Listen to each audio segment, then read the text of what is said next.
बीडच्या मस्साजो गावामध्ये ग्रामस्थांची जलसमाधी आंदोलनाला सुरुवात झाली। सरपंच संतोष देशमुख यांच्या खून प्रकरणातल्या उर्वरित आरोपींना अटक करण्याच्या मागणीसाठी हे आंदोलन केलं जातं। मस्साजो गावाजवळच्या तलावात हे आंदोलन करण्यात आले। सरपंच संतोष देशमुख यांच्या हत्येला 23 दिवस उरटले तरी या प्रकरणातल्या सर्व आरोपींना अटक करण्यात आलेली नाही आणि याच्या निषेधार्थ हे आंदोलन सध्या केलं जातं। या आंदोलनामधल्या गावामधल्या महिला, वृद्ध आणि तरुण मोठ्या संख्येने सहभागी झाले। काही वेळापूर्वी या ठिकाणी पोलिसांनी आंदोलकांची भेट घेतली, त्यांचं निवेदन सुद्धा स्वीकारलं। यावेळी आंदोलक आणि पोलिसांमध्ये चर्चा सुद्धा झाली। पोलिसांनी आंदोलकांना हे आंदोलन मागे घेण्याची विनंती केल्याचं पाहायला मिळतं। संतोष देशमुख यांच्या हत्येला 23 दिवस उलटले तरी या प्रकरणातल्या सर्व आरोपींना अटक झालेली नाहीये आणि याच्या निषेधार्थ आंदोलन केलं जातं।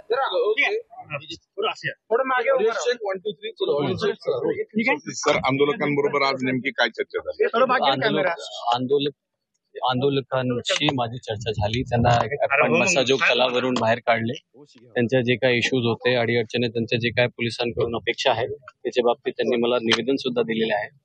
त्यामध्ये त्यांच्या मेन आहे की आरोपीला लवकरात लवकर अटक झाले पाहिजे आणि जो तपास आहे तो तपास डीपली चांगल्या प्रकारे तपास असला पाहिजे। आरोपीचा इन्व्हॉल्वमेंट कुठे कुठे आहे त्याच्या बाबतीत तपास झाला पाहिजे।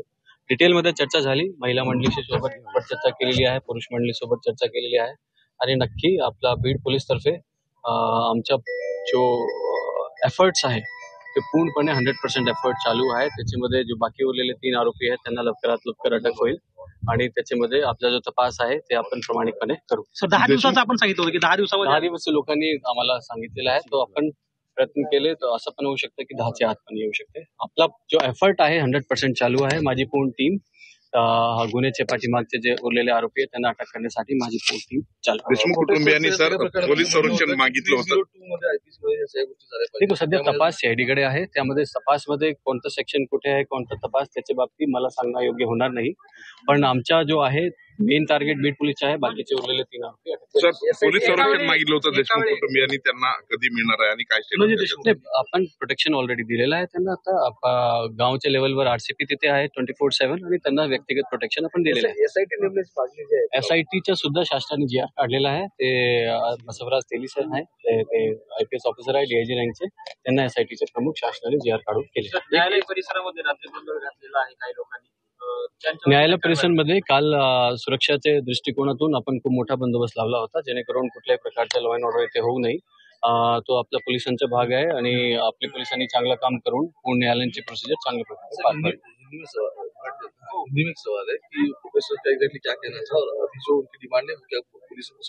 प्रोटेस्टर्स का बेसिकली जो अभी प्रोटेस्टर्स का ये कहना था कि इसमें इन्वेस्टिगेशन में जो बचे हुए आरोपी हैं वो जल्दी से जल्दी अरेस्ट हो जाएं। उसके बाद आरोपियों का 302 बेसिकली मर्डर में कितना इन्वॉल्वमेंट है उनको इधर से उधर केस में ट्रांसफर किया जाए।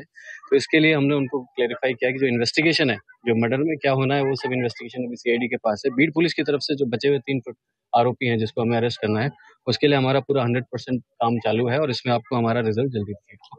Thank you sir, thank you. बीडचे पोलीस अधीक्षक नवनीत कौवत यांनी आता माध्यमांशी संवाद साधला। या प्रकरणातल्या इतर आरोपींना लवकरात लवकर अटक केली जाईल असं आश्वासन देण्यात आलं आणि या आश्वासनानंतर बीडमधल्या ग्रामस्थांनी आता आंदोलन मागे घेतलंय। आज जलसमाधी आंदोलन करण्यात आलं होतं, मात्र पोलिसांच्या आश्वासनानंतर आता आंदोलकांनी आपलं आंदोलन मागे घेतलं। सरपंच संतोष देशमुख यांच्या हत्या प्रकरणातल्या सर्व आरोपींना तात्काळ अटक करावी या मागणीसाठी बीडमध्ये आज सकाळपासून ग्रामस्थांनी जलसमाधी आंदोलन सुरू केलं होतं। या ठिकाणी पोलीस अधीक्षक नवनीत कौवत दाखल झाले। त्यांनी या सगळ्या आंदोलकांची चर्चा केली, त्यांना लवकरात लवकर तात्काळ कारवाई करण्याचं आश्वासन दिलं आणि या आश्वासनानंतर आता हे आंदोलन मागे घेण्यात आलं।